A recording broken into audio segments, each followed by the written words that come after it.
right, hello. Thank you all for coming to hear my presentation. I'm so excited that you're all here.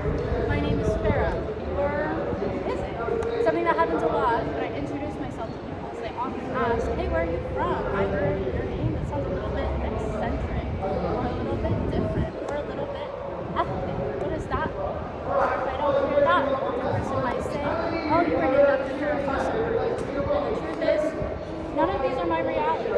I've grown up identifying myself for a very long time, and I identify with Farrah. That's what I've always been called, until one day when I was 11 years old, I sat down at my grandmother's house. My grandfather, who was raised in Iran and moved here when he was just 18 years old, and I'm sitting with all of my Persian friends and family members, and they go, what is your name? And I introduce myself as Farah. They ask me to spell my name, Farrah, and they look at me confidently and they say, no, your name is Farah. And this day, I'm 11 years old, and this is the first time I've ever become familiar with the fact that I might not have an American name. And it is very interesting to me because my name has always been Farah. Farah.